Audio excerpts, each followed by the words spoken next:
Hello, people. This is Danny Alcaraz at Internet City Live. If you want to listen to us live, just go to internetcityliveradio.com. We're here with our special guest, is Eddie G. Who are you, Eddie G? First of all, I just want to say thank you for having me on your show. Big fan of yours and the show. And I'm just a regular guy from the barrio who grew up in the San Fernando Valley. Came from a single parent home without a father. I was abused by my mother for most of my growing up years. And led me to running away a lot as a kid for the fact that I didn't want to be at home. Because my mother used to just like to beat me and take all of her hurt and frustration out on me. And so I just try to stay away from home as much as I can. So basically, our topic is going to be about awareness of life, basically. Yeah. Is that what we're doing? Yeah. And we're going to go into your theme song, right? Is that what we're doing? Oh, man, I thought I was on the... I was supposed to start before. Oh, really? Okay. You ready? Yeah. So this is the real one? Yes. Okay. We're live. We are live. Oh, really? Okay, here we go. Check it on. Yeah. I spit this shit from the heart of a G. Circasburg, North Hollywood streets, where I slammed on my dope. Gained a lot of hope in my big primo whisper. Showed me the ropes like connector rolling through bricks from the cartel. Ballin' out sick, guess it's not hard to tell. Got these blocks so dust right, even jail cells. Su tres set to my death, oh well. Man street fame, hella deep in this game. Circasburg, that's respect on my name. With the enemies up every time that they can. Stays raining bullets, making money off cocaine. Zeus suited up, rolling in limousines. Recognize a boss, cause we sitting so clean in this dirty ass game with our face stuck on me. Time to hit the block and serve the dope fiends.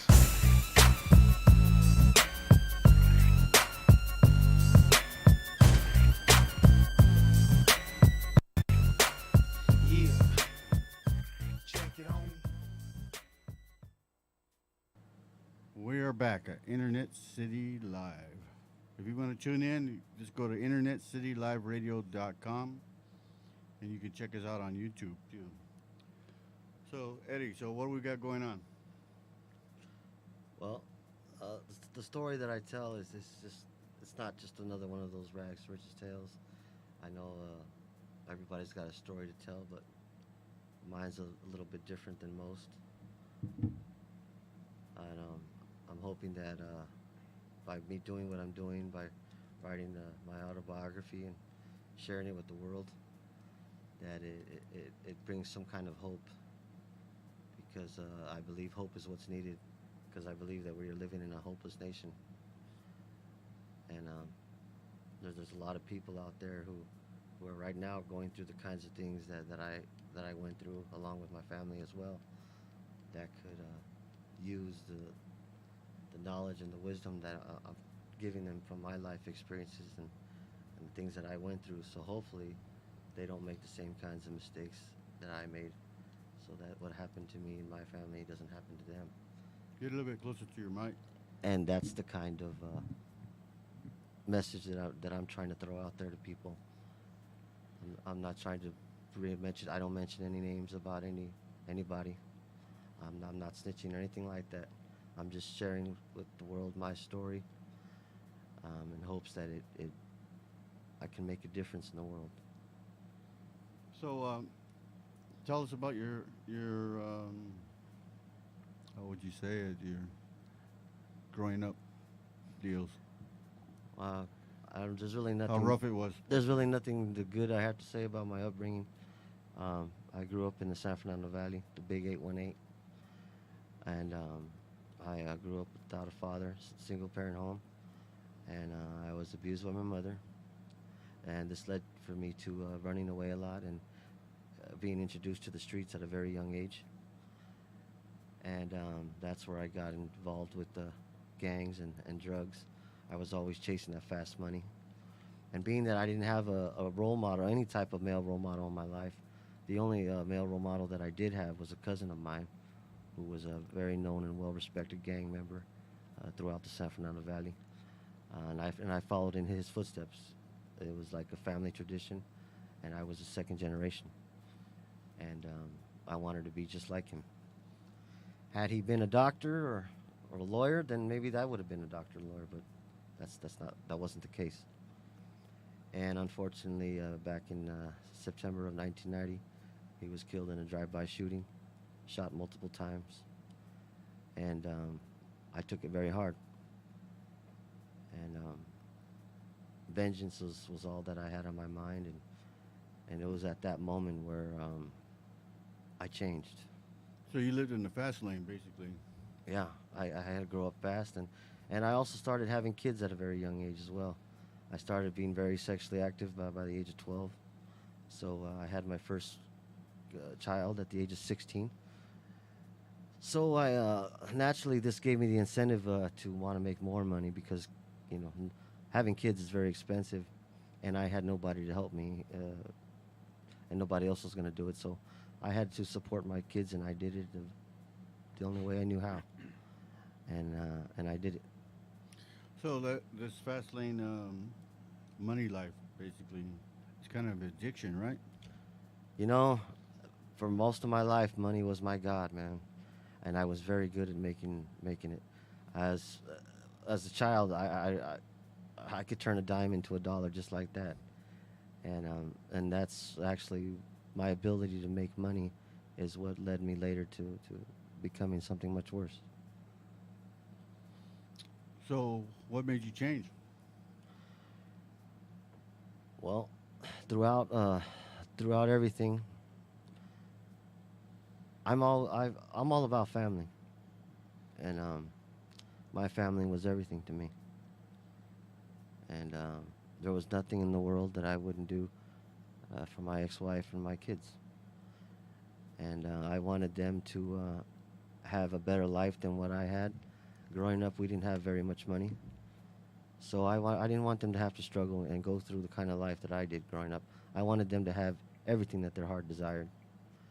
And I wasn't very good at showing affection. And I get that from my mother, because my mother wasn't a very loving person. She never showed me any kind of attention or affection. So naturally, I didn't know how to. The only way I knew how to show affection to my loved ones, the ones I cared about the most, was money, buying them things. I see. And that was my way of showing them that I loved them, because that's all I it's kind of embarrassing to say, but I didn't know how to show affection because I was never shown it. So money kind of like ruled me in every aspect, I guess you can say. And I always believed that as long as I had money, then I would be happy. So what do you see what's going on in the world today? Do you see all that today, or the homeless? Oh man, the world what today. do you see? The world today is much worse than it was back in my time. I mean, it's just gotten worse, and as the years go by, not only is things getting worse, but people are getting worse. And You feel like there's a lot of hate out there? oh, yeah. I mean, love. You don't see that much of love anymore, and it's very seldom that you see that, and but love conquers all, and it's a lot easier to hate. Believe me, I know. Than it is to love. There's not really much to hate. It's, but to love someone, to care for someone, it takes a lot more than it does to hate. It's easy to hate. Where do you think our family structure's headed towards? Well, the way things are going, that's why I'm doing what I'm doing. I'm trying to change that. Throughout the years, it's like a cycle. The cycles keep repeating themselves after generation, and that's what I'm trying to stop. Because what I try and tell people, the message that I relate to everyone, just like I used to tell people, I wasn't a very good person back in the day, but I wasn't born that way. People made me that way. Circumstances and situations made me who I was. What do you mean by that? What I mean by that is, it all starts from our upbringing, how people grow up, how they are as an adult.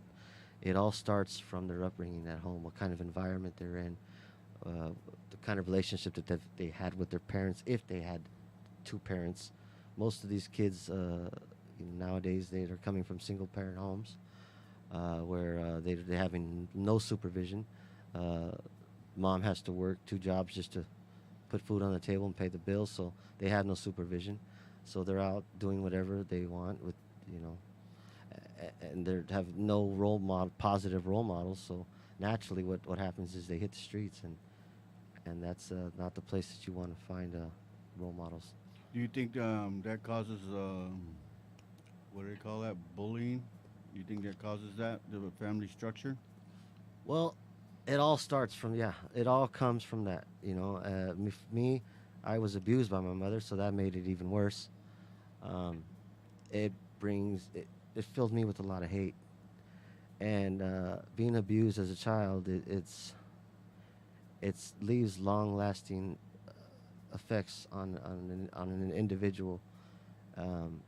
For example, I mean, my being able to have a stable relationship has been very hard for me. There's a lot of things that reflect on my upbringing. Everything starts there, and that's what I try to tell people. It all comes from the way someone's going to turn out is the way they grow up.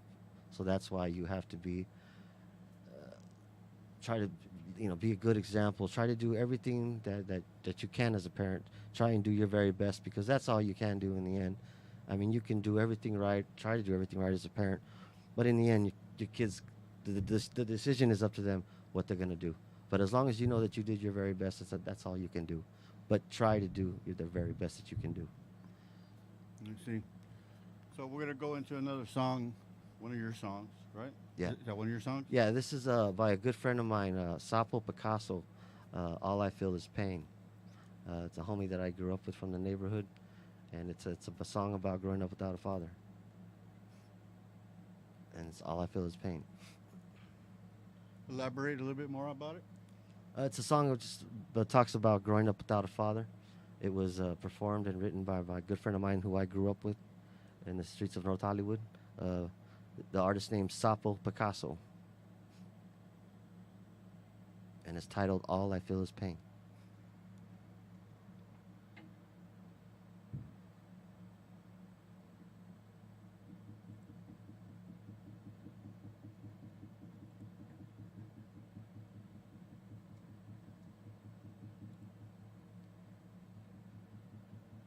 Here we go. Is that it? No. Go ahead, elaborate some more. Every song that's on the soundtrack talks about a certain time in my life. And this song obviously talks about my growing up without a father. But every song that's going to be on the soundtrack is about a certain time in my life.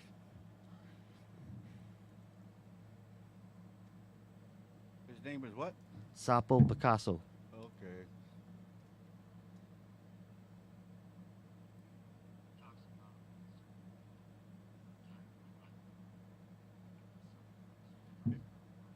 Here we go.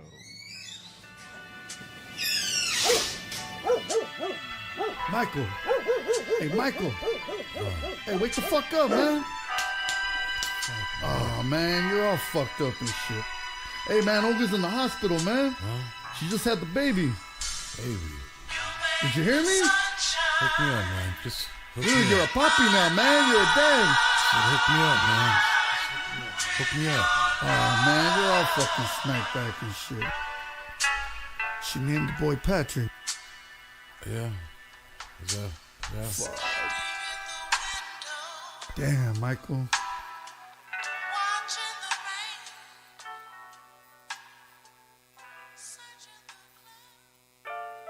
I wonder why. I'd like to dedicate this song to Michael Lujan. Thank you for everything.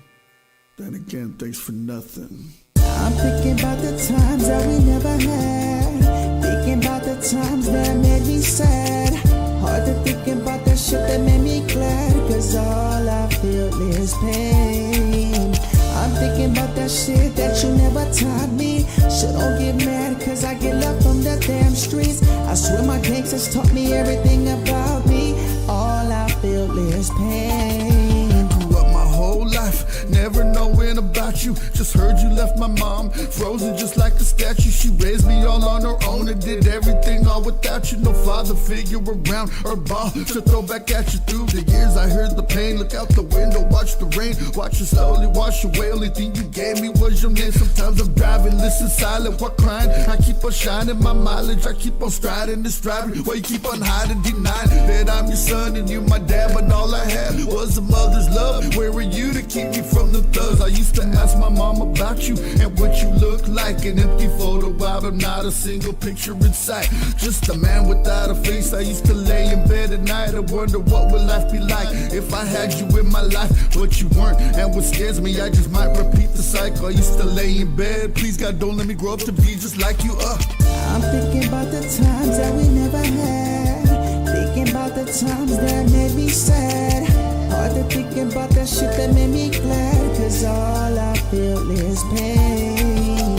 I'm thinking about that shit that you never taught me. So don't get mad cause I get love from the damn streets. I swear my gangsters taught me everything about me. All I feel is pain. Felt the trouble, felt the shame, felt the struggle, felt the pain. What more to say, clear as day. Ever since you've been away, on my own since the teen of puberty at age 13. No one there to guide me once I stepped into the gangster scene. Learned about the birds and bees and what the hell's a booty call. Lived a life of stealing cars till I ended up in juvie hall. Looking at my baby boy, I wonder how you left me alone. What should I tell him, that his papa was a rolling stone? Only thing of yours that he'll carry is your name. Some things will never change, point the finger and take blame. And I wish this wasn't real so I could wash it all away from my memory. No friend of me and I'll never try to pretend to be, but I got to keep it real. Unwanted is how I feel, and I did it all without you, and my baby's on my everything. The sad thing is no longer here, you've gone away,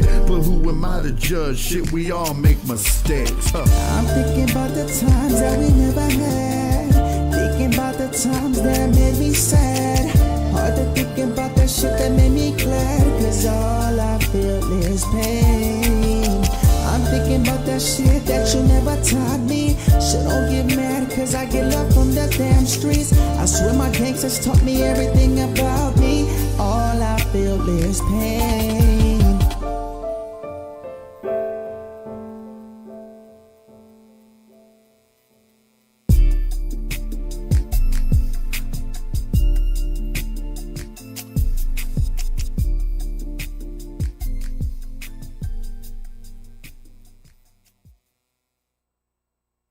We are back with Mr. Eddie. So, you're doing some church things, right? You're doing some. Yeah, actually, since I came to the Lord, I was actually brought to the Lord by a good friend of mine who I grew up with by the name of MC Boulevard. He used to be a gangster rapper back in the day. He came out around the time where Proper Dose was around, Spanish Fly, Kid Frost. He was around. He came out around that time. Anyways, I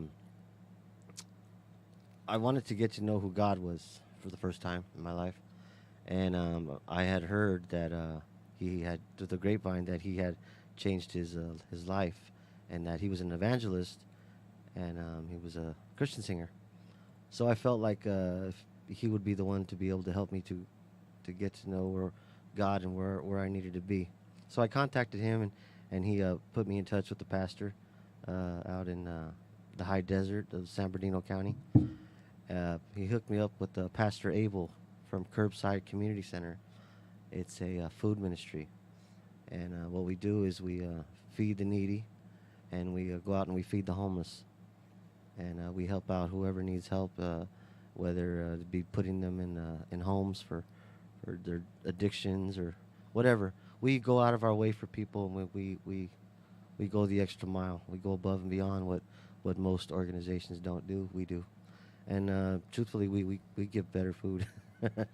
You know, I remember back in the day when I was homeless. I mean, we went through a lot of churches, and when we would get food, it would be pretty nasty. But we actually give really, really good food. We're sponsored by people like Pizza Hut and Chipotle and big places like that. How do you guys do that? Do you guys got a big truck or something and haul stuff around, or You know, it's crazy how God moves, but he gets it to us. He gets it to us, and we just put it out there, and we do community outreaches. We do barbecues. We cook for the community. I'm really active in my community, and I really love to actually to go out and do that. I mean, I like giving back. You know, I always remember where I came from, and that's the one thing about me. You know, So- but it feels really good to help somebody else. You know. what's your goal? Are you gonna travel all over the place and do those kinds of things, or Well, I mean that's just what I like to do. It's a volunteer thing that I do. I volunteer, but nowadays I'm so busy with so many things that I'm doing. I can't seem sometimes to find as much time as I used to put in, before. But whenever I get free time, that's where I'm at. I'm with Curbside Community Center, and I'm out there on the streets, and we go to the highways and byways, to the gutters in the middle of the deserts, to give people sandwiches, burritos, something to drink, and we're out there. We're out there. We're known. We actually have expanded. We were only just a little small organization in Adelanto, and now we have chapters in different states. oh wow, Yeah, so we've grown rapidly, and it's great to be just even be a part of Curbside. is there a lot of people that Yeah. that need food? Oh man, there's a lot of the homeless population has risen in these recent years massively. It's unbelievable how many families and people are homeless on the streets because of the economy, and for whatever other reason. But we're there, when someone needs us, we're there, and we're out there on the streets putting in our hours for God. Why do you think it's the economy? Everybody says the economy's doing great. That's what they say. I'm gonna go because of Trump. No, I'm not a big fan of the man, but I'm thinking he's got something to do with it. I don't know. It's just easier to blame him. But it's been like that for a long time. You Yeah, know, yeah, true. But it's just like I said, I like to put it on him. Okay. So you're doing a book? Is that what Yeah, you're doing? actually, yeah. So I'm doing my autobiography, and then a film that's going to be coming out here in a few months. It'll be on YouTube. It's titled "From the Heart of a G," as well as the book "From the Heart of a G." Can you elaborate a little bit on it? On the book or the film? Both. Well, the book is looking to come out probably at the beginning of next year. I'm a little behind. I got a lot on my plate right now. I'm also going to school to try to learn to be a motivational speaker. I've constantly been invited to go to different places to go speak, like in schools and talk to kids who are on their way to, aren't going down that wrong road. So a lot of times these people will call me to go speak to these kids. What I hope to do in the near future is go to the juvies, to be able to get to go in the juvenile halls and the camps, and to be able to go talk to the kids in there. And so what I'm doing is I'm trying to prepare for that by learning to become a better speaker by taking my motivational speech classes. So so I'm pretty busy. I'm doing a lot of things, but I'm trying to make a difference in everything that I'm doing everything positive. That sounds great. If anybody would like to ask Eddie a question, you can call in at 909-381-7540. One more time, 909-381-7540. You can ask him any questions, right? You can ask Hey, him. yeah, I'm right here. Ask Whatever him questions any- you may got. So tell us about your your book. Okay, well, like I said, the beginning of next year looks like, because I'm a little behind.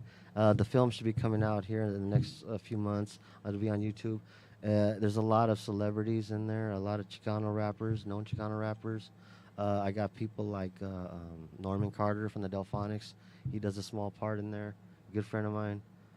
There's the known rappers like Midget Local, Gangster Rick, Smokey Local, Miss Lovely, Ese Payaso, Oso Vicious. There's so many of them. I'm trying to remember their names because I don't want them to get mad because that I forgot one of them. Well, you don't got that famous guy, Danny Alvarez, on there. So. You weren't available. You weren't available. I tried contacting you a long time ago. Oh, I remember. All right. So, but yeah. So there's a lot of celebrities in it, and it's gonna be a really good film, and I hope it. If it could at least, if what I'm doing at least touches one person, that'll all be worth it, you know, because like I tell people, I'm no longer trying to take lives. I'm trying to save them. You were mentioning to me about you did was a movie or a clip or something, and then all the actors came out and they didn't charge you. Oh yeah. Elaborate about that. Yeah, it's just. I mean, everybody's been so supportive. That's been involved in the film. I mean, you know, I didn't want to say exactly that, but yeah. So they've been very supportive in every aspect of the way, helping me because they also believed in what I'm trying to do as well. These rappers, they're behind me, and they've been supportive since the very beginning, and they supported me in every way. Wow, really good. Yeah, so I got nothing but good things to say about them, and they're all really good people, and I support, and that's why I also support them, because they, you know, and it was actually really kind of hard, because I got Christian rappers and worldly gangster rappers to actually come together to work on a project, which I don't believe has been done before. And believe me, it wasn't easy, because I mean the worldly gangster rappers were like, I don't want to work with no Christians, and the Christians were like, I don't want to work with no they, you know. But somehow I was able to make it. God made it happen. How did you do that? God made it happen. Wow. Yeah, I don't think it's been done before, but yeah, they all managed to put whatever differences they had aside because they believe in the project and why what I'm trying to do, and that's why I support them. How often do you give the food giveaway? Oh, we daily. Whenever people, you know, I'll give you the information at the end of the show, and where if people need live in the area or in the area, and they may need food, I'll give them a number that they can call my pastor Abel, and we just opened actually a new church in Adelanto. And we have a service every Friday at 7 o'clock. The address, it's called Curbside Community Church. It's located at 11683 Rancho Road in Adelanto, California. And there's a Friday service every Friday at 7 p.m. And I also want to mention that in October, we have a big event coming up on the 27th at Richardson Park. From 10 to 1, we'll be giving away 1,000 turkeys to needy families. Anybody who might need a turkey, come on out to Richardson Park from 10 to 1. We're giving away 1,000 turkeys. When? On the 27th of October. Oh, wow. And this is in Adelanto. So for anybody who's in need, on the 27th, make sure you're at Richardson Park in Adelanto from 10 to 1. 1,000 turkeys we're giving away. That's a lot of turkeys. Yeah, like I said, we go above and beyond what most people don't do. We do it. And I'm very proud to say that I've been part of Curbside now for about almost 4 years. So you look like you're pretty much happy doing what you're doing. You know, and it's crazy because I never in my life thought I would be doing these kinds of things. And but I actually enjoy helping others, and it's really it really feels good to give, you know, just to be a blessing to others, you know. So all the money that you made, the addiction of the money, you know, compared to what you're doing now, which one makes you feel more full? I guess money doesn't make you happy. I spent most of my life believing that it did, and I spent most of my life chasing that dollar. And it's funny because no matter how much money that I had, it never was enough. I never was completely happy like I thought I was going to be, because I always had to have my front pockets, my rolls full. If one was getting low, oh man, it was all bad. I had to make sure that I had a backup for if that roll was getting low, and it's like no matter how much I had, it was never enough, and it didn't make me happy. I used to say that whoever said that money don't make you happy, they obviously never had it. But it was very hard for me actually to walk away. Well, not by choice, but the way everything happened, it was very hard for me to let that life go because I'm not gonna lie. Back then, I loved that life. I loved the power. I loved the respect that it brought. I loved everything that that life brought, and it's very hard when you get used to living a certain lifestyle. And so it's when you've lived it for quite a while, and one day it's all gone. It's very hard, especially for a man to deal with. I was the type of person that I used to look down on people. I was kind of a little bit big-headed, I guess you could say. I used to think I was the real Scarface. I used to look down at people who didn't support their kids or just I had really bad thinking. And it's funny how everything happened, because now I found myself in the position to where I was that person that I used to talk about. And for the longest, I couldn't even look in the mirror because I didn't like who I seen. You felt guilty? No, I didn't see a man. Mm. I couldn't even look in the mirror for a long time because I wasn't able to provide for my family. I had became what I worst despised, what I always used to talk about. But it's funny how God will put us in that position to, But it was very hard to go from that, from having it all to having nothing. When I look in the mirror, I argue with myself. Yeah.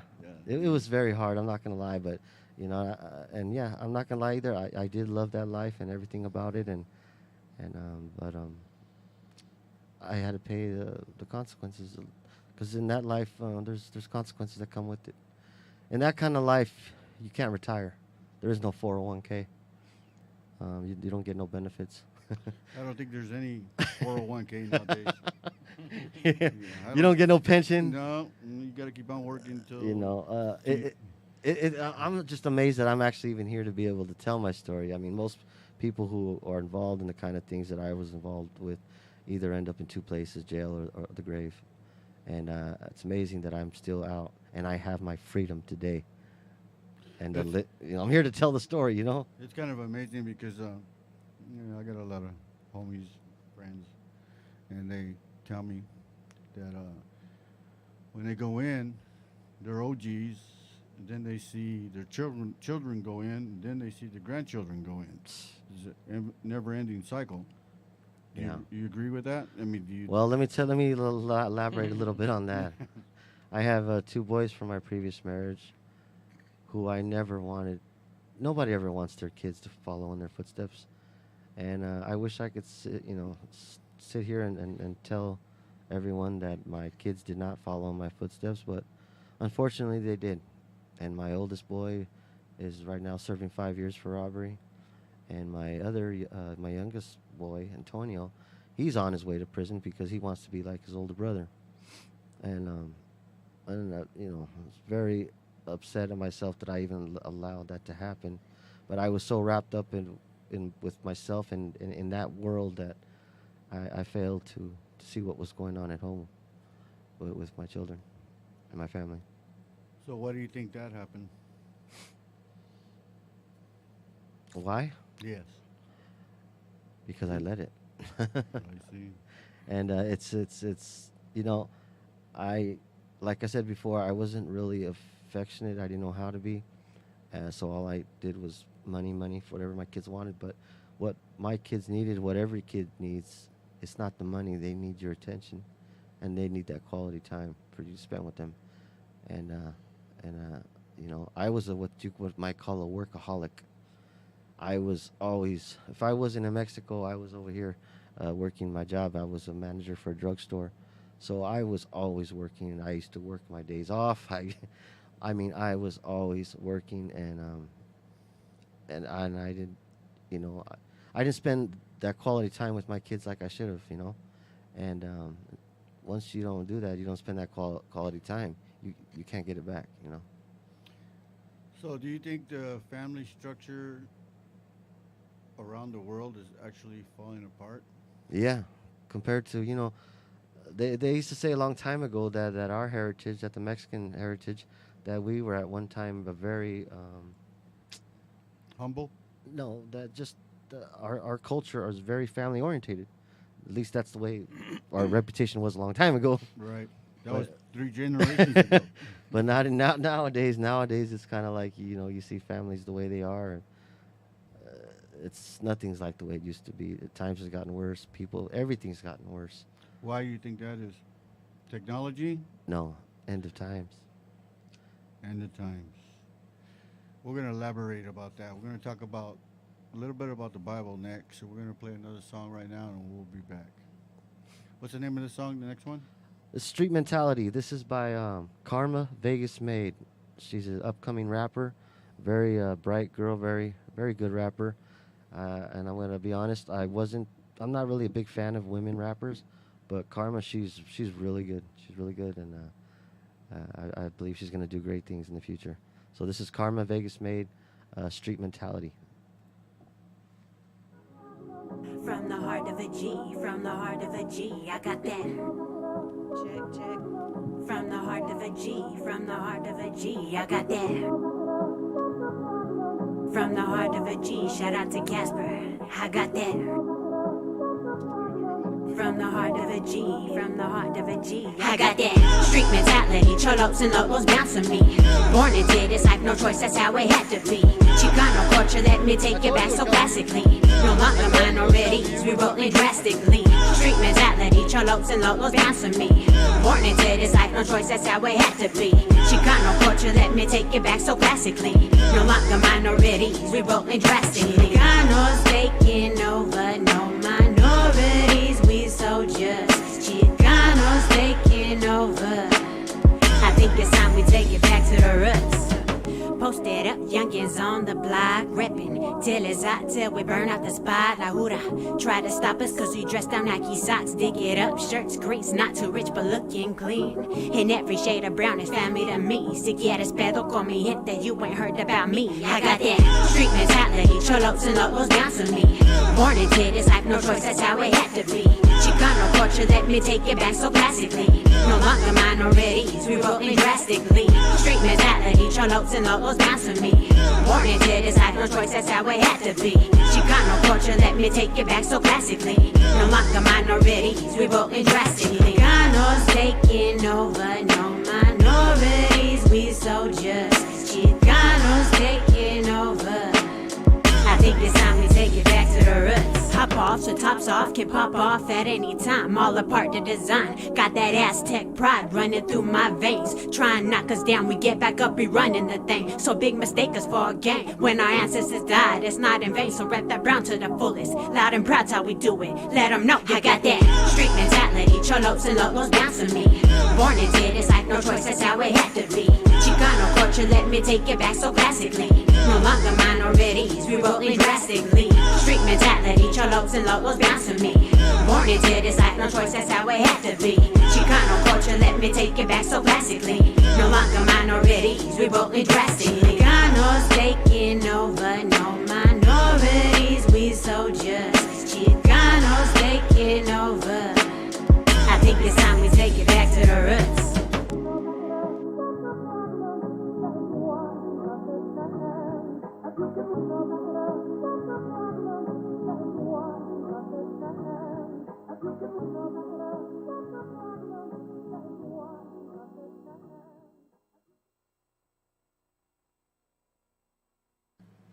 We are back. This is Danny Alker's Internet City Live with Mr. Eddie G. Hello, hello. So let's talk about the scripture a little bit. Well, Revelations is a real scary kind of book to talk about. Well, let's elaborate on that and see if people need to hear that. To me, I believe that. Yeah, yeah. Well, in the Revelations, it talks about the end of times, the system coming to an end, where Jesus is going to come back and take all his people. A lot of people say that they've been saying that for a long time, for years and years and years. But it's kind of different nowadays. Wouldn't you agree? Well, like it says in the Bible, it says for every day in heaven is 1,000 years for us. So, you do the math. Yeah. And all the weather today. Oh yeah, I mean you see it, and it's crazy because as history repeats itself, and since the beginning, if you notice, God has always been using water. Whenever He wants to wipe something away, He always uses water. It goes all the way back to Noah's day. He uses the water to wipe it, do fresh start. And it's just been repeating itself. If you just look back and you really think about it, and that's what I think, that a lot of people are so close-minded that they only see what they want to see, and they're not really open-minded to look up beyond, and I think they call it negativity. well, that too. Yeah, that's what I think. Yeah. And what was the oldest biblical person that ever lived? I'm thinking, was that Moses? He was lived to be 900 some years old. Is that correct? Nope. Oh. You got me. Noah's grandfather. Oh. 968 years. Okay. Wasn't Moses also 900 some years old though? He was kind of up there. I think he was 800 something Okay, like that. okay, but he's up there. Yeah, okay. 7 days before the flood, the grandfather passed away. Wow. Yeah, yeah. You're pretty sharp on your. I learn it every day. That's right. That's right. I don't know why, but it interests me. It's crazy. I mean, all the stories that you find in the Bible they're actually stories that relate to today, and the kinds of situations that happen today are situations and that are very familiar and similar that happened thousands of years ago. It's the same thing. It's the same thing. It's the same exact thing. Yeah. The only difference is that, well, Did we dress different and we're not maybe? they wore diapers then and we don't. Yeah, yeah. Something like that. Yeah, something like that. Yeah. So, it's like there's so much going on in the world. I mean, what about World War III? Do you think that's coming like it says? I think the end of the system, things will happen before that will happen. That's just my opinion. But there's only really so much that we can do as far as Christians. I mean, in the Bible it says for us to plant that seed, that little mustard seed, and God does the rest. Have you ever heard of that saying, depopulation? No, They want to depopulate the world? really, Yeah. I don't see that happening. No, that's the first time I hear about this. Really? Yeah. Well, that's another show. I'm like, wow. I'm like, you got me there. I'm Yeah. like, wow, you got my attention. Well, But yeah, it's a really it's crazy the way my life is so different from the way it used to be. It's just, who would have ever thought? I mean, I didn't even think I was going to live to see this age. I can't believe I'm still here. I should have died a long time ago. But God had another plan for me, and I truly believe that this is what I was born to do. So, you work for Volunteer You're a volunteer for Curbside. Yeah, Curbside Community Center. for a pastor, right? Yeah. So is that Christian or what? Yeah. Born again Christian. Born again Christian. Yeah, we're actually no non-denominational. So are you connected to all the outreaches, or you just? Yeah, we come together and, when we have big events. So we're all on the same team. So have you going around and asking people that, hey, do you believe in God, or What do you believe in? Most of the answers I get is they believe in a higher power, and I don't know what that means. Tell me what that means. Well, as crazy as this is going to sound, I've actually ran into people on the street, not adults, kids, who don't even know who God or Jesus is. Yeah, I did that too. And that was, when I heard that for the first time, I'm like, are you serious? Even the people who don't want to have anything to do with him has at least heard of him. There's actually people in this world that don't even know who Jesus or God is. And it has to do with the fact that this world nowadays is trying to take God out of everything, including when you salute the flag, everything. They're trying to take his name out of everything, and that's sad. I mean, it's plain obvious that the end of times are here and that we're living in them. So you would think that maybe it would get people's attention to why might want to, Well, people live in the fast lane because they got to take care of their kids. Or they got the husband and the wife got to work, and they got to pay all these bills and that's understandable. And the food and all that kind of stuff. But there's always time for God. Yeah. Yeah. I I mean, you want to at least live to see your kids grow, right? What's the point in working and doing all that if you're not going to see them grow up?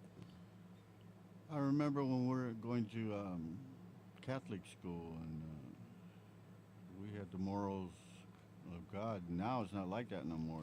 I actually went to Catholic school for a little while as a youngster, but I got kicked out. Yeah. They said I was endangering the lives of the other students, so they kicked me out. They were afraid they were going to do a drive-by, and I'm like, well, thanks for caring about me, but okay. So, yeah. So what changed? What happened? We quit doing that with our children, or what happened? Do you think? As far as No more Catholic schools, no more. well, Catholics actually are not teaching children about Jesus, God. Yeah, actually, you're right. They don't. They worship more Mary than they do anybody else. Yeah. So they believe in the Trinity, and it's just I believe that people nowadays pick the religions that best suit their lifestyle, and Catholic would be the number one religion to pick for the fact that you can do off the record, you can do whatever you want during the weekend. On the weekend, you're forgiven, and you can continuously do that, and so I believe people pick whatever is going to best suit their lifestyle. So what makes you believe that we're at the end? Well, if you've ever read Revelations, it's all the prophecies that it says in there are happening or has happened to the T, and then that's 100%. 100%. But in order to know that, you're going to have to open Revelations. All the predictions like Nostradamus and JCK. It's a scary book. It's a really scary book. It even scares me. Just with a part where it talks about the world going dark, the moon turning into blood. It's screaming, and I mean, it's a scary. Just to imagine that happening, is just scary. But apparently, it's not scary enough because it's not catching the attention like it should with people. Yeah, you're right. I think there's famine all over the place and wars everywhere. Yeah. It hasn't happened here yet. That's the only reason why that people ain't scared, because it hasn't happened here yet. But when it does. Yep. And as far as like religion is concerned, I mean, Christians are all about having a relationship. We don't believe in religion. It's all about having your relationship with God, personal, one-on-one. So what about when you go to church and all that, right? Yes. Yeah, a little bit. So the tithes and all that, what do you think about all that? Well, I think it's something it's a tradition that's I agree with it. Because we all should help one another, and that's basically what that's doing. It's helping others. Have you ever thought about coming down here and helping the homeless down here in San Bernardino? You know, I wish I could if I was mobile. Right now, I'm not mobile, so I'm very limited on how far I can go. But whenever I get the opportunity, I'm always, down to do and go wherever I have to share the message with others. So where are you doing all this in Atlanta? No, and I live in the city of Hesperia. It's in the high desert. In the high desert, you got Adelanto, Victorville, Hesperia, Apple Valley. That's all the high desert. So the politicians and all that, they allow you guys to go Yeah. get food away without having no problems? No, actually, we're one of the very known in the entire community that everybody actually likes.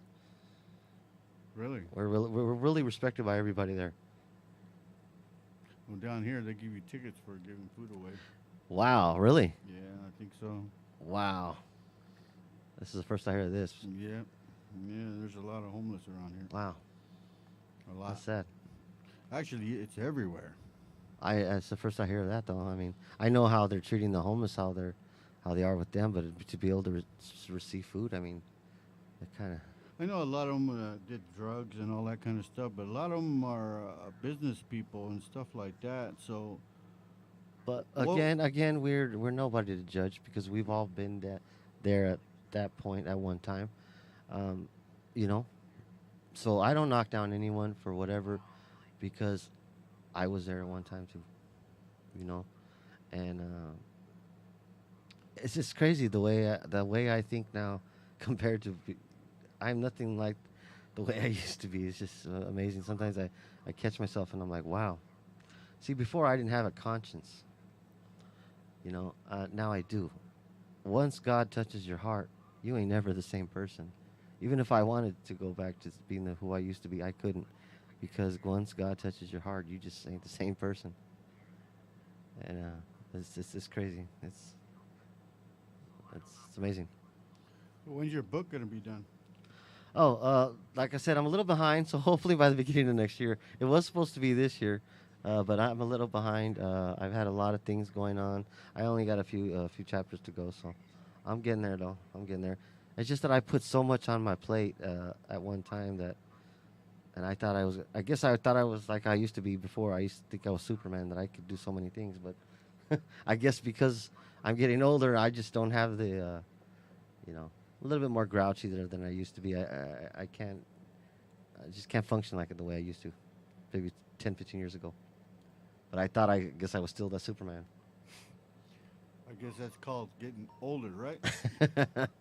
Yeah, unfortunately, yeah. Okay. That's it. We're not getting older. We're getting better. So we're going to go into your next song. It's called what? Oh, okay. This is Ghetto Boy. This is by MC Life. He's a Christian rapper. Very good rapper. Yeah, this is Ghetto Boy. Here we go.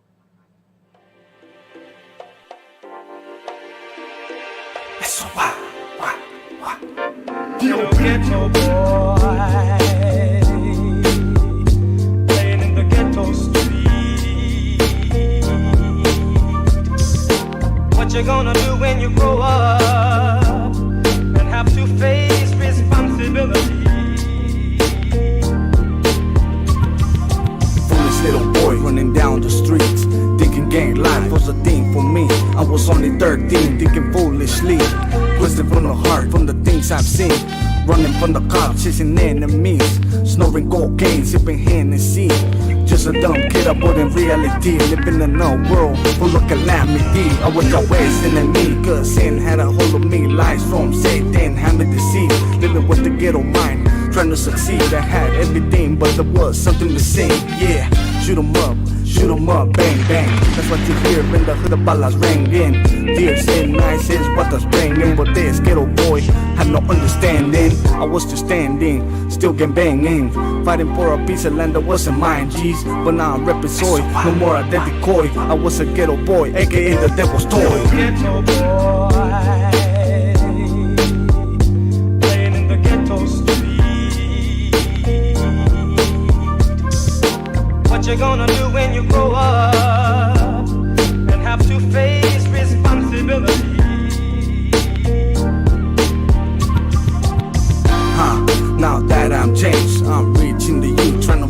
saying the hood is rough, so tough. Even if you're down, you will end up cuffed. But it won't be as bad as after. You think being bad on your mistake, there'll be laughter. Cause even they will come.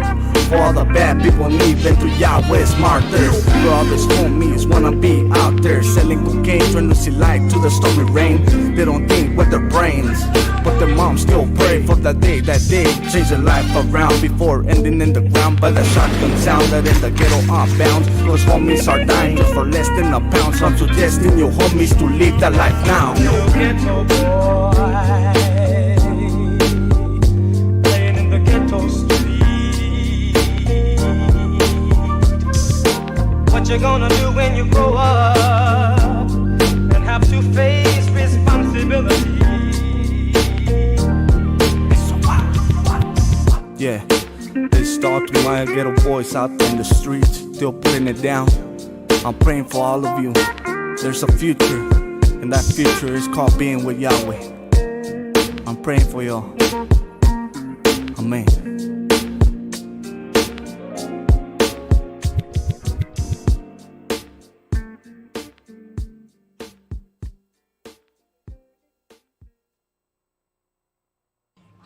We are back. Internet City Live. If you want to tune in live, just go to internetcityliveradio.com. So, what else? up? What's going on over there in the city of Hesperia? Yeah.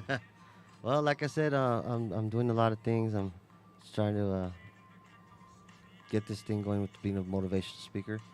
A radio station that I was on a few months back, they invited me to Chicago because they want me to go talk to. They want me to go to talk to kids who are going down the wrong direction, and to go talk at a few schools over there, because I don't know if you know, but Chicago right now they're really having a gang problem over there. A lot of homicides going on, and Detroit too. yeah. So yeah, they asked me if I would go over there and go speak, and I said yeah, I'd love to. Have any politicians asked you to do any speeches? Not yet. Maybe I can help you out there. that would be cool. That would be cool. I'm always up for new things, as long as it's to help others and bring some positivity. I'm always down, So what's your future like? What else you? Well, I'm hoping that once I get situated, one of the things that I want to do in the near future, one of my goals is I want to open up a homeless shelter slash soup kitchen, where all the family can be together, even including the males. Because I remember when I was homeless, the men were not allowed to stay with the wives and children, and that really bothered me. And I want to change that. I want to try and I'm going to open up a homeless shelter slash soup kitchen, and that's one of the things that I want to do, and I want to open it up over there where in my community, because that's what I feel that's what's needed to be over there. Why soup? Well, that's just I guess what they call it, but it's a place where the homeless goes and eats, and can get their meals, and can also live and all that. So, like I said, I love helping people, and that's something that I want to do in the near future, is open up my own place. Have you seen that? I was watching it. It was the last night, and they want to. A lot of the homeless are drug addicts. Yeah. And they want to open up like a little, like they do internet, kind of like sections off, different booths, I guess, so they can go and do their issue. Yeah, do their issue. Are you serious? Yeah. And they passed it through legislation. Wow, are you serious? Yeah, and all it needs is a president's signature, and then it moves forward. And they provide the needles and everything, huh? Yes. Wow, this is crazy. So I think it was over there, and instead of helping the situation, they're just making it worse. Yeah, so they're kind of. Wow. protesting that, but I don't know if that's a good thing or not. Nah, I mean, common sense. I don't. So they interviewed the people, the ones that are on it, if they didn't have that spot. So I guess they got a temporary deal where they're trying it out or whatever. I don't see anything good coming from that. And the people said, well, if we don't do it here, at least the doctors are right there and I'll stay alive. But either way, I'll go out in the streets and I'll hide behind the doors and the corners and blah, blah, blah, and I'll do it there. Again, this goes back to Revelations. Wow, that's crazy. Yeah, I just saw that last That's night. the first time I've heard of this. Yeah. But you know what? Nowadays, nothing surprises me that's going down in the world. It's like, nothing surprises me anymore. I know. It's just, it's sad, though. It's just really sad the way the world's going. And I don't know how anybody could even want to bring children into this world. I mean, if I can go back, I wouldn't even, it's not a good place to be. Very hard, and it's even harder for kids nowadays than it was 20 years ago. The kind of issues and pressures and the bullying that's going on with these kids, it's very hard for kids nowadays, more so than ever. What do you think about when these kids go out in the schools and start shooting? Again, it all starts from their upbringing, and the kinds of things that they go through. But, again, bullying, that's kind That's a big thing. Yeah, that's kind of like. But again, that goes with the anger issues again. It all starts from your upbringing, and that's what I try and tell people. People are not born this way; they are made this way because people and situations that occur in their life is what makes them that way. And I know because I was one of them, Yeah. But it is possible to change, and that's some of the things that I try and tell people as well. That because sometimes people like to use that excuse. Well, I don't want to go to church, or I don't want to start doing right because I don't feel like God can forgive me for the things that I've done, or I'm gonna feel like a hypocrite if I go. No, the Bible says you come as you are. You ever see that part where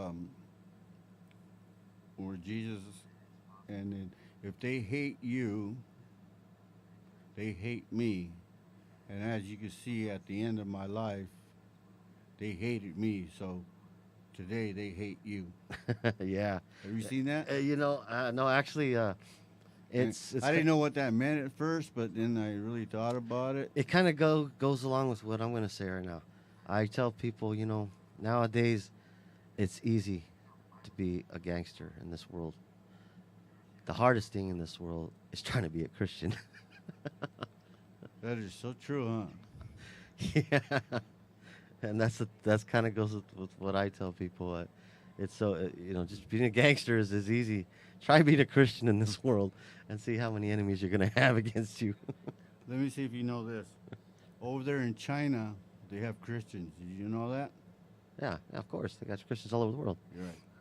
But in China, and they're having their own little churches, right? Uh-huh. Throughout. So the president of China went, or whatever, he sent his boys or whatever down there, and they want cameras inside the Christian churches. What? Yes. Wow. Yes.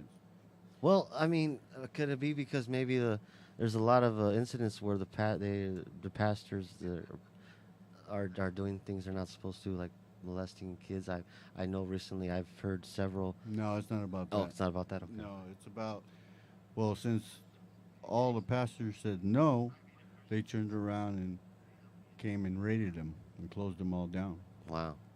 Either play by their rules or don't play at all, huh? Yeah, so they want to keep the dictatorship is what they want. Wow. That's why they closed them all down. And it's kind of weird because the Christians are the ones that get the most torment through the other side of the world. Of course. They're the ones that They're beheading Christians in Saudi Arabia or all over back there. Yeah, I mean, it's just a matter of time before they start doing it to us over here in America.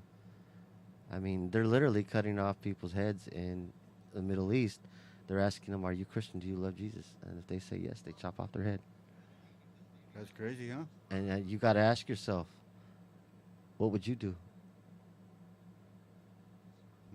if you were in that position? So what do you think what the people are going to do when they take the mark of the beast when it comes time for that? Yay or nay? I think people are. You think they'll give in? I don't know. I really don't know. I don't know nowadays, people. You know, Switzerland's got 6 million that took the mark of the beast already. Really? Yes. Where do you hear these things? It's a study, man. Really? I'm like, wow, I'm not up to date on this. Wow. I know. I study. You really do your homework, huh? Yeah, every day. Wow. Every day I study that. So just things I just find it fascinating. Yeah. Scary, like it all comes down to just scary. I mean, you think of it, if you were in that position, would you say yes, I'm Christian, yes, I love Jesus, and I believe him to be my Lord and Savior, knowing that you're going to get your head cut off? Yeah. I kind of find it kind of weird because the money, our money, petrodollar, is going to be leaving us pretty soon because everybody's going to be making their own money. What's going to happen then when everything collapses? I hope I'm not around to see all this. Oh, you're going to be around. I believe it. If I made it this long, I probably will be. Yeah. Yeah, it's going to happen soon, real soon. Wow. So what's your goal on everything, what you're doing? I like what you're doing. Well, thank you very much. Appreciate that. I'm just trying to help make a difference in this world. You know, I'm trying to do good with all the bad that I've done in the past. I'm trying to make good with it. You know, and but God deserves all the honor and glory.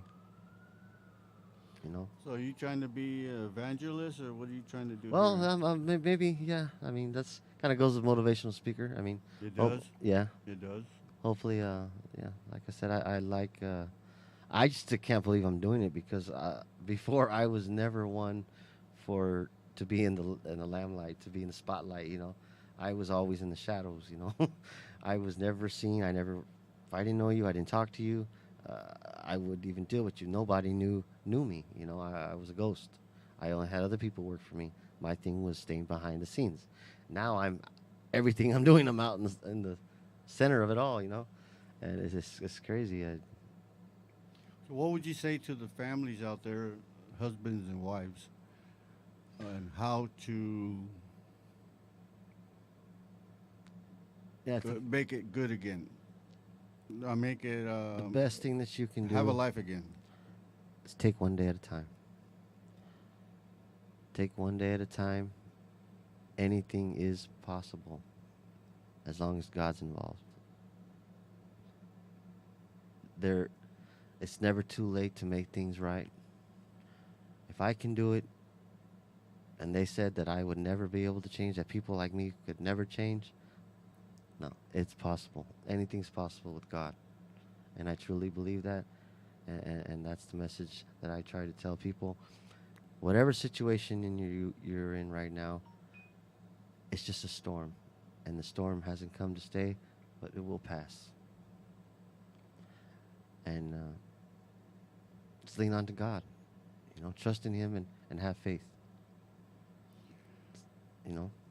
Don't you think they gotta first realize that there's something wrong? Yes. But that's something between them and God. But they need to reach out to Him, call upon His name, call on to Him, and He'll put all your burdens and everything that you're going through, put it all on Him. But you have to call and recognize Him and accept Him as your Lord and Savior. And you'll start to see your life be different, and it'll start to change. But until you do that, you know, they're going to remain where they are. But it doesn't have to be that way, and things can get better. And just people need to learn how to start prioritizing their lives better and getting a different mindset, having goals, and just there's so much, you know. But it's not hard. Nothing's impossible, you know. But life isn't easy, you know.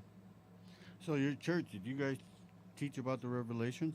Everything that's going on today? Oh, yeah, all that and some. So how do you guys do it at church? You guys just pick up a topic and then you guys just elaborate on that, or you talk about? Well, we do worship. We do worship, and then we do the sermon. And but yeah, they kind of varies, just like at any other church. I see. So we'll be right back. We're gonna listen to a little music and then we'll be right back.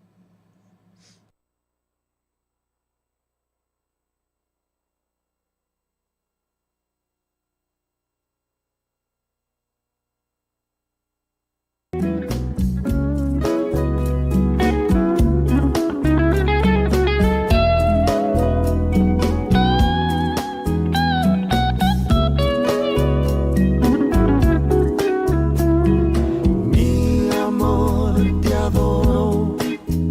Cada día te quiero mucho más. Estoy perdido sin ti. Dime dónde estás. Dime dónde estás. I'm searching high and low to find you, even though you left me all alone.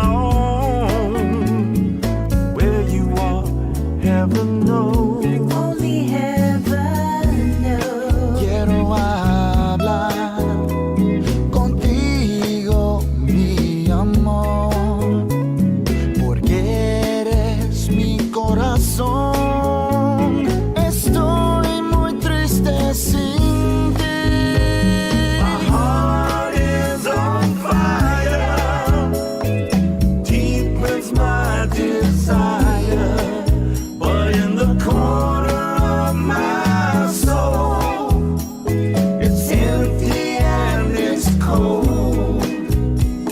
It shows love's mystery and prolongs my misery. Mi amor, te adoro. Cada día te quiero mucho más. Estoy perdido sin ti.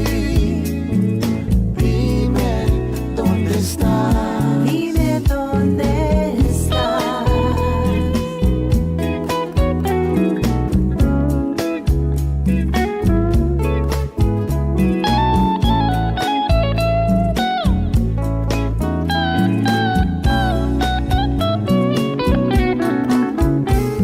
My love is unconditional. You know you're my only one. You're the love of my life. Baby, where have you gone? Baby, where have you gone? I need to talk to you. I need you in my arms. I'm sitting here all alone. I wanna take you home. My heart is on fire.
Hello?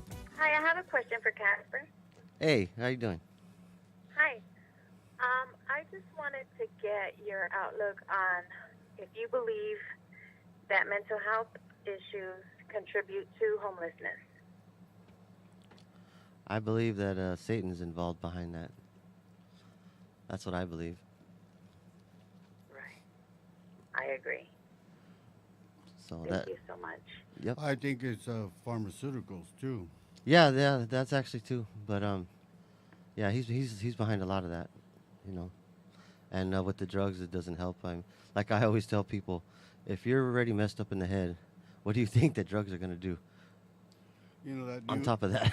You know that new painkillers that they got out, opiums, I don't know how to say it. Opium? Yeah, 700,000 a year die from that. Yeah, that's how these companies are making all the money they're making is by they keep just throwing narcotics out there. Yeah. You know, they don't care what it does to the people in the long run. So I think that has to do with medical. Yeah. Yes. Yeah, that has something to do with it too. But Satan's the one that's really up behind all that. But I could all you could do is pray to God Right. that Yeah. prayer is very powerful. Yes, it is. So keep your relationship with you. God, okay? Okay, you're very welcome. Bye-bye. That was your first caller?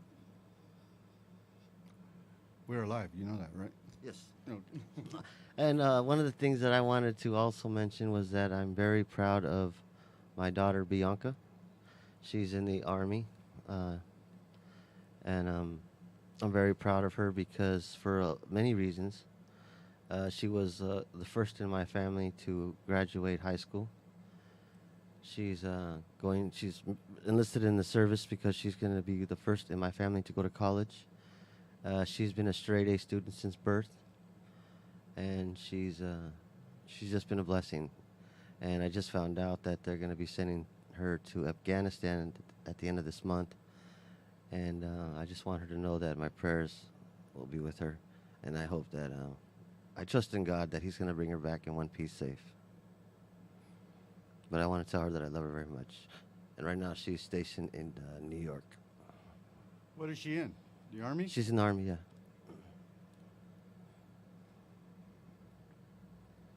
A lot of things going out there. A lot of what was that? The East. Yeah, I'm not happy about that. I wasn't happy when I heard.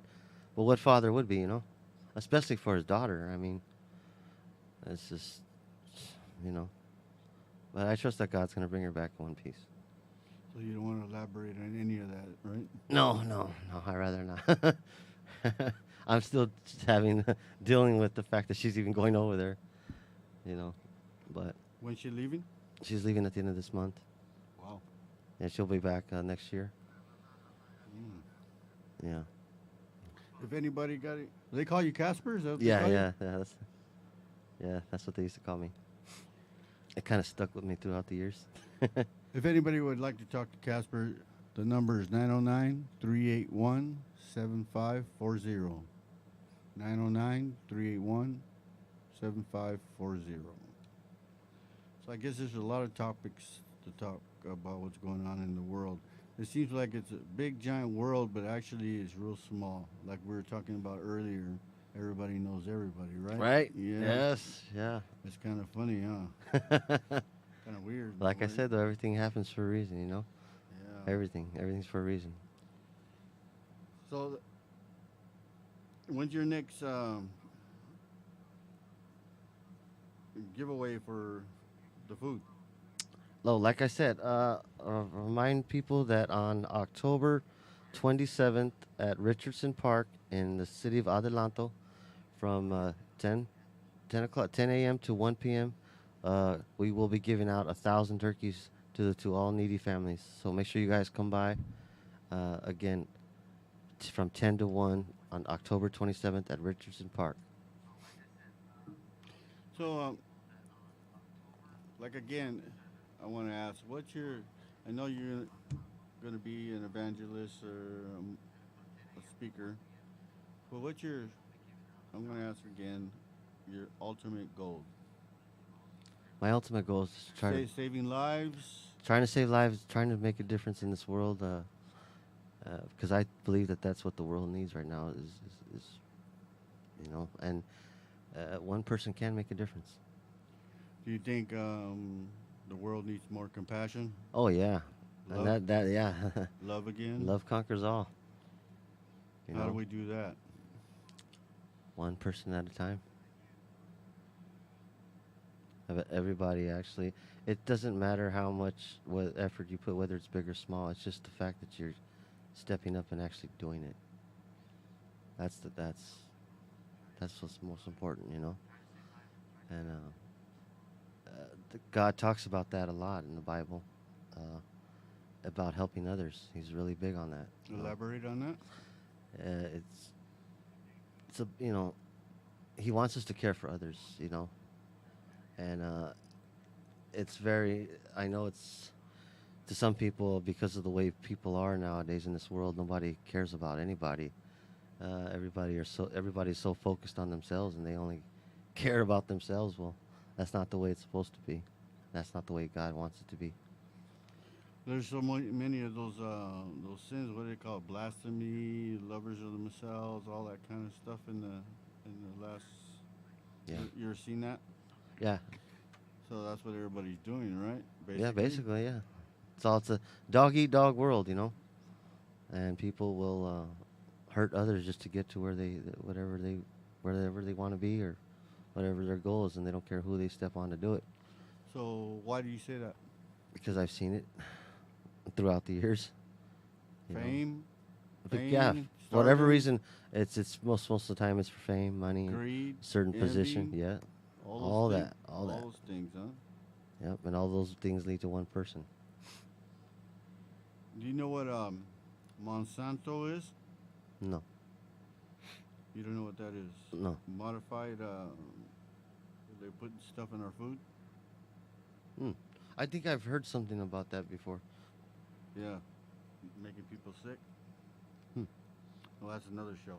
We can elaborate about that. Yeah, no? Yeah, so that's a whole another ball game. He leaves us hanging. He brings up these good things. He leaves us hanging. Well, I'll tell you, it's like, it's like they're putting it in our meats, in our fish. Wow. Everything. As long as they don't touch the soda. Nowadays, that's my pisto soda. Hey, have you heard about that city they closed down? No, what's that? In New Mexico? No. No? No. I'm not up to date on the world like you are. Tell me. Well, all of a sudden they closed the whole city down. Wow. It was last week, I think. The post office, the markets, all the people that lived in the houses, they came down with FBI, black suits, Black Hawks, and it has a big telescope out there and all that. And they closed the whole city down. Nobody knows why. Wow. And even the sheriff, they didn't tell the sheriff either. So the FBI. They could just do that, huh? Yeah, they did it. Wow. And nobody knows why. I don't know what to think of that. I'm surprised I didn't see that on Facebook. Normally, you see those kind of things on Facebook posted up, but I don't recall seeing that one. Wow. Yeah. So. Wow. Can you tell us a little bit about your book more, actually? Like I said before, it just... Is there some deep secrets in there that you're telling, or you? No, actually, I had to... and this is another reason why it's taking me so long. There's a lot of stuff that I couldn't put in there for the fact that I was never prosecuted or charged for any things that I did because I got away with it. So I didn't want it to come back and bite me in the butt. Mm-hmm. So I had to be very careful about what I put in my book because, like I said, in the end, when everything happened, the DEA was never able to prosecute me for anything because they didn't have enough evidence against me. So I had to be very careful on what I put in there. So you're talking about the statute's limitations, right? Yeah. Yeah. Yeah. And so it's I only put in there what I felt people needed to hear, what was going to help people. I wasn't trying to brag. Not that life's anything to brag about, but I wasn't trying to make myself. How should I say it? I wasn't trying to glamorize myself, who I was then and what I was a part of. That's not what the book is about. I wrote this book in order to just help people, to bring hope to people, and that's what this book is for. Not to glamorize who I was or that life, because that life is nothing to glamorize. It was just to help others from making the same kinds of keep them from making the same kind of mistakes that I made, and that hopefully they don't have to go through the kind of things that me and my family went through. And that's why I did it, for no other reason than that. So, this next movie that you're making, did we talk about what it was about? Did I tell you? I'm like, how did you know that? Actually, in the future, after this one, I am going to be doing another book and hopefully a film. But this one's a little bit different. It's about a while ago. I just the reason why I didn't put it in this book was because I didn't feel like it really fit in my book. But it has to do with the Ouija board and the kind of experiences that I went through as a child. That's what this one's about. So this next book that I'm doing is. What do you mean, the Ouija board? Well, when my cousin was murdered, when I was a kid, I really took it hard. So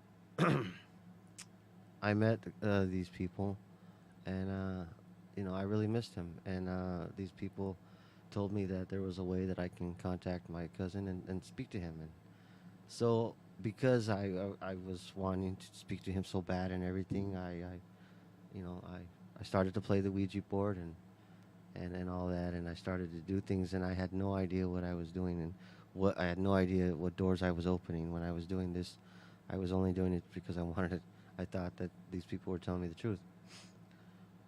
And I ended up going through a poltergeist, and I went through very bad experiences for a while. It got to the point to where we had to move out of our house because of what was going on there. And that's what this book is about. It's about my personal experiences with the Ouija board and kind of things that I went through. What did you see? Well, besides what I seen, I mean, they used to mark me, cut me, touch me. I know you've seen the little show. Okay, well, I went through all that and some. I know what you're talking about. I went through very. I was traumatized for several years. I had to sleep with the light on. Now, mind you, I'm a gangster, okay? But after going through these experiences that I went through, for several years, I had to sleep with the light on. I couldn't even watch a horror movie. I couldn't even talk about it because I was so traumatized from the things that I went through. So, and that's kind of like what this book is about. The next book is about, because, see, there's a lot of people nowadays that do these kinds of things because they feel like they want to contact their dead loved ones, and they think that they're really talking to their dead loved ones, when in reality they're not. It's the demons that are pretending to be they're all demons. The dead, once you're dead, you're dead. But see, these demons and the devil, they're tricking people. They're getting people to play these things because that's bringing them to their side. When in reality, these people are just wanting to contact their dead loved ones, but they don't realize who's really behind it. It's not their dead loved ones, and that's what I try to tell people. I'm trying to expose the devil is basically what I'm trying to do in this next book, and to share with people what I went through and let people know it's not your dead loved ones that you're speaking to. It's these demons that are pretending, because once you're dead, you're dead. And so I talk about my personal experiences, and that's what my next book's going to be about. So what you would call it, a fiction, nonfiction? No, it's a true story. The movie. Oh, no, well, no, the movie's... we're gonna do a short film about it. Kind of like what I went through. But no, that's all true. I just thought about it, and because it's going to be kind of a dangerous situation for us, for the fact that when we're doing this film, we're going to have to do certain things, a lot of praying in the beginning of filming and stuff like that, because we don't want to open up any doors. But I feel like it's very important for me to do this, to share with people who and what is really behind what they're thinking that it is, but it's not. The other world. Yeah, and what doors that they're opening and things that they're playing with, and it's not fun. It's a very scary thing, and I was very traumatized for many years because of the things that I experienced. But yeah, that's going to be my next book. It's going to be about that. We got about 13 minutes, 15 minutes. Yeah. So that's very interesting. Yeah, I didn't even know how did I tell you? I'm like, how'd you know? I'm like, but yeah. So we are going to do that after this one. So that's going to be kind of a big jump from my story to the paranormal, but that actually happened to me, and it was all just because I never got over my cousin's murder, and I just wanted to speak to him, and I was told that was the way you were able to do it. But, so you got a camera crew and the whole 9 oh yards? yeah. I already, the same people that did this one, they're gonna do that one too. You're elaborating on the Latinos doing movies, the way they were treated, music, or all those things. Let's talk about that. You want to go there? Yeah. Let's talk about that. Well, honestly, I could say that I don't like the way that I see the way the Mexican Americans, Chicanos, the way they're treated in the music industry and just in movie and music industry. I feel like they're at the bottom of the pole, and they get paid the least, and they get. I just don't like the way that they're treated, and I feel like the other races, like the whites and the blacks, get everything else, but the Mexicans are at the bottom of the pole. Why do you think that is? Because I know. No, why? Why do you think? Why? Yeah. Because I think we're. There's a lot to this that I don't know. Go ahead, man. That's what the show's for, man. It's like I hope nobody takes this the wrong way out there. I don't know. But it's kind of like before. Just tell them I said it. Before they all hate me anyway. Before we had a black president, for example, like on job applications, it used to be white or other. Now, other was Mexican and black. Well, once we got a black president, it's white, black, or other. So I feel that that's when it started happening. You get what I'm saying? Yeah. I don't want to elaborate more on it because I don't want to offend anybody or anybody to take it the wrong way. But I just don't like the way that I see our people treated in the industry, and So how can we change that? Let's kind of. I don't know. I kind of probably I need to talk to you and ask you. You seem to be the guy that's that might know how to do that, but I don't know because we're always going to be Chicano. People are always going to be judgmental, and for whatever reason, we're always going to be public enemy number one towards, seems like, to the world. And look at the president right now is trying to get rid of. Well, let's elaborate on that. And I got the answer to that. Okay, I knew you would. Let's hear it. Well, Eddie, what we need, I'll tell you what we need to change things. We are 66 of the population, and 66%, that's a lot of votes. So we need to create a movement, probably Cesar Chavez or something like that, and then we get our rights back. then they'll change their mind about using us. They'll use us. That's how we do that. We create that movement without violence. Yeah, try telling that to our people. Yeah. With educated, educated, Yeah. non-violent. That's what I try to tell people. Try to fight with your mind.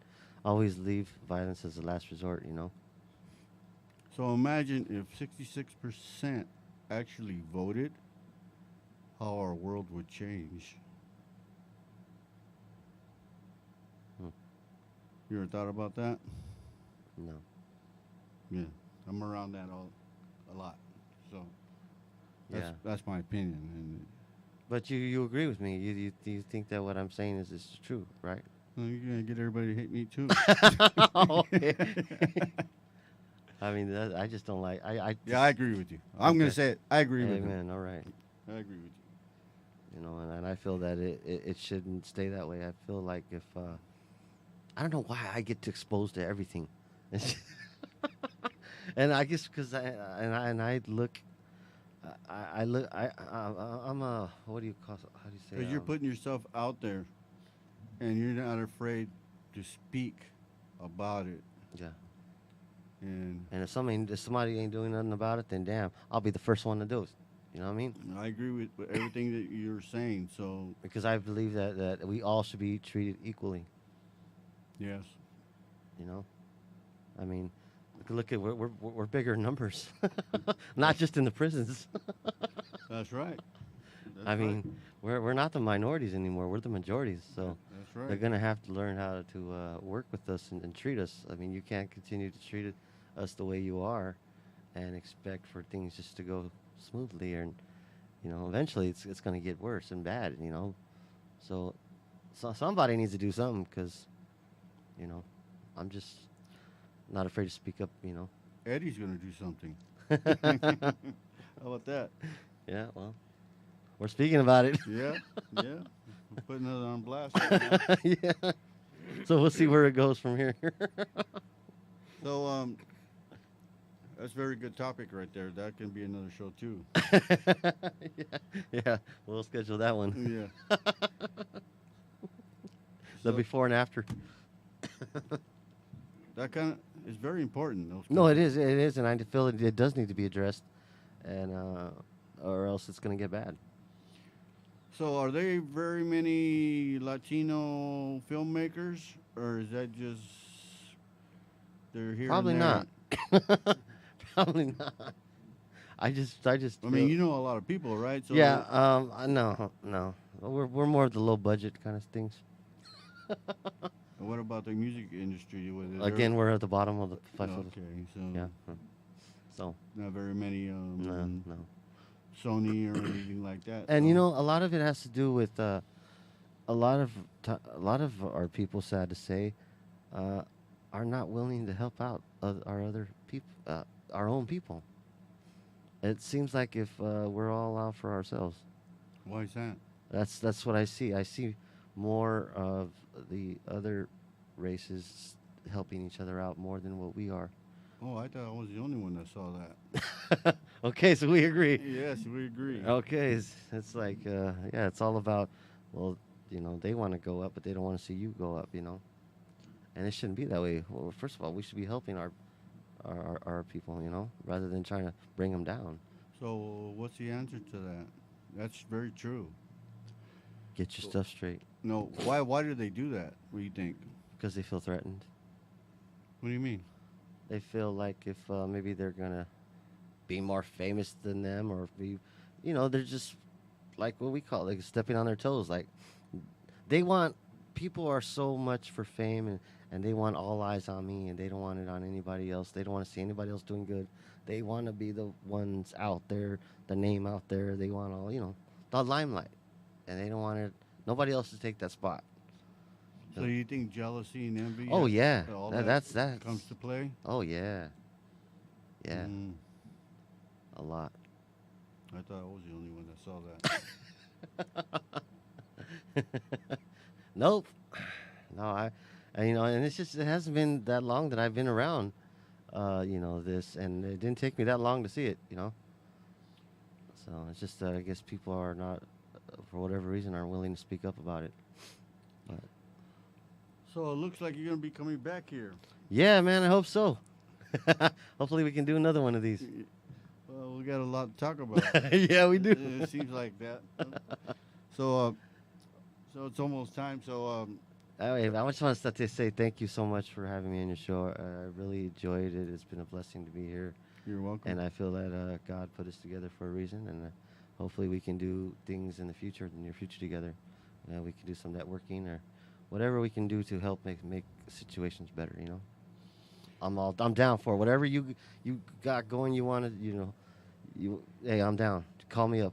I'll be right there. So I'm thinking that that you'll be back. So keep an eye for Eddie G and Danny Alvarez, of course, and let's pick some topics, and then we'll go from there. Maybe we'll get some local artists or something. We'll get somebody in here or something. There you go. Amen. Something like that. I don't mind gospel stuff. I love Hey, that. we'll get more people come in here and speak up about things that are going on I mean, I kind of like in the that. industries. And we have Mr. Mario here. He does custom painting. Yeah. We're kind of connected together because we were doing business with the same guy. Kind Mario from M&M of. Car Pros Yeah. in Fontana. Make sure you guys take your cars there. You find yourself in a situation where you get hit, or you being the hitter, take your cars to M&M Car Pros in Fontana. Are you Ask for still- Mario. Are you still doing custom work? Oh yeah. Oh yeah, I'm always doing something. Really? Is this on? Yeah. Oh yeah, I'm always doing something. What do you got going on right now? My truck. I started customizing it, getting it ready. Get it ready for lowrider. Yeah, we just went to the lowrider show not too long ago in Vegas. So, do you have a crew? I have a small crew. That's my worker, my dad, and me. You think you might be interested in finishing up my 39? I don't know. We gotta take a look at it, see what you got going on. Give me some ideas, and we'll put something on paper. Yeah, I got my, well, actually, I got a lot of buddies that need body shops. Oh, is that right? Yeah, no, Mhm. give me a call. I'll give you my number when we leave. But it takes so long to do a custom car. Yeah, they're a lot of work. It depends what you want. Depends if you're going frame off, how much you want to do. Oh, my car's already all framed off and everything. Oh, is that right? Yeah. Yeah, I'll so take a look at it. It's ready to go. Ready to go. He does awesome work. Awesome work. I seen some of the stuff he's done. Yeah. Yeah, we're kind of like, when I was doing my album, he was doing the Sierra car. Yeah. Remember that? Yeah. Yeah. So, we'll get back at that. Okay. We'll get back to that. Maybe we can do some kind of shows with something with. Yeah, let's network, Danny. We'll do a lowrider show. Yeah. Yeah, let's do it. Let's do it. So we're gonna elaborate and talk about. We'll leave off with the family structure. So, husband and wives, children, grandkids. What do we got to do to help them? What can you say to them for the next time? The best way to keep your family together is to have God at the center of your relationship. That's the best way to keep your family structure protected and to be able to have a long-lasting relationship, marriage, is just have to have God at the center of it. Because without God in your relationship, it ain't gonna last, and it's not gonna work. Before we leave, talk about the bullying. What do we got to do for our children for that? Well, we got to teach our kids respect. A lot of these kids nowadays, a lot of people nowadays don't even know what respect is. You know, I call myself old school, and I stay old school because back in my time, we had something called respect, and that's something that people don't have nowadays. And it's because their parents are not teaching them. And if they don't got the parents or whatever, then their homies aren't teaching them. But I know that my homies taught me what respect was. You know, back in my time, we weren't even allowed to disrespect our parents. You know, we would get a chiquiazo for that by our homeboys if we were to disrespect our parents. Oh boy, do I remember You that. remember? Yeah. I mean, we didn't graffiti on churches. There's certain things that we didn't do. We were what we were, but there are certain things that we did not do because we had respect. We waited till Vato was alone. We didn't shoot him when he was with his wife and kids or his mom. We waited till we caught him slipping, you know? Mm-hmm. I mean, there's all these things that we were, you know, our whole stilo was different, you know? But it all boils down to respect. We had respect, and these people nowadays, they don't know what respect is. And that's what we need to do is to teach our kids what respect is. And you have to give respect to get respect. I think that goes for all blood around the world. We all bleed the same colors, or That's actually, right. That goes for every race. actually, we're all one. Yep. Basically, the same color. So you want to leave any information? Yeah, I just wanted to say if anybody else wants any more information about Curbside and the kinds of things that we do, and or maybe you might want to network or volunteer, feel free to contact Pastor Abel at 760-953-7944, or go to the website curbsidecc at gmail.com. And the turkeys, you get a free turkey. Yes, October 27th, again, at Richardson Park in the city of Adelanto from 10 to 1. We are giving away 1,000 turkeys to needy families, so make sure you come by. So how do they contact? Yeah, just contact Yeah, Pastor Abel. And Oh. if they want to contact me, Yes. they can go to contact me by my email, which is gonzaleseddie1977 at gmail.com, or they can go to any one of my Facebooks, Eddie Gonzalez or Edward Gonzalez, and they can see what I got going and what's coming up. And Mario, your body shop phone number and where you're at and all that kind of stuff. Oh, we're out of Fontana, California. The number is 909-329-6162. Yeah, we're on the map too on Google. You can Google M&M Car Pros. So explain to the audience what kind of work you do. You do insurance jobs and all that kind of stuff. Oh yeah, we specialize in collision work now, but I came from a custom shop, which is Mario Martinez, which you know. He's a cousin of mine. We're related. And yeah, I still do custom work. I don't do it as much as I used to, but I'm always trying to put out something here and there to present the M&M name. Yeah, so no, we're still going. So you're still involved in the lowrider community? Oh where- yeah. where I you go to wanna- the shows all the time. And you want to Yeah. do one Yeah, of the we're- cars and Yeah, one of we're those- famous for the lethal weapon. Mario's the original builder of it, and I'm actually have the car now. We're gonna rebuild it. I remember that. Yeah, I have the lethal weapon. You have that? Yeah, it's in my garage. Oh wow. Yeah, I took over. That's So- what we're known for. You gonna build I'm that an again? M&M. You gonna build that again? Yeah. Not the Slim Shady. All right. No, I keep the M&M going strong still, even though Mario's not in it like before. So everybody looks for a body shop. So. Oh yeah, everybody's crashing. Yep. That's job security. Yeah. So Eddie Gonzalez. So. What's up, man? Thanks again for having me. It's been a blast. Had a good time. And we're gonna be seeing you again. Yes, I will be back. Hopefully, and we do some networking and do something together. So we did this off the fly. So we next time we're gonna have we're gonna have everything down packed. Oh yeah. And we'll go from there. That's right. That's right. And then sounds good. And until next time, everybody. All right. Thank All right. you guys for being on, and Thank you for having me. this is Danny Alcar's Internet City Live. If you want to watch this show again, it's internetcityliveradio.com, and you can subscribe to me on YouTube, internetcityliveradio.com. Until next time, everybody. Hola pues.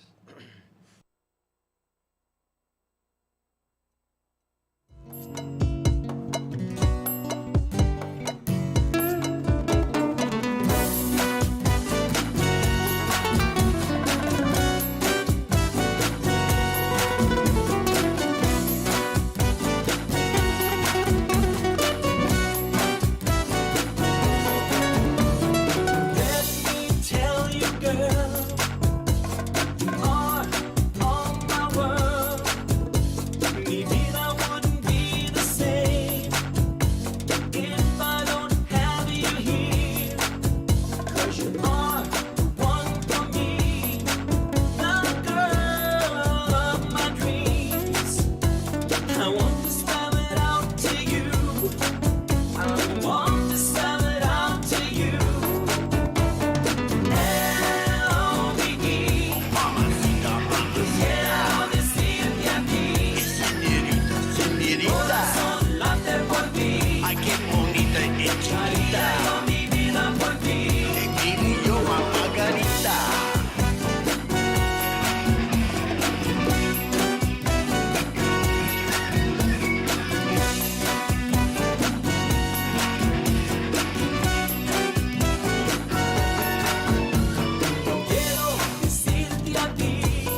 qué bonita y chiquita.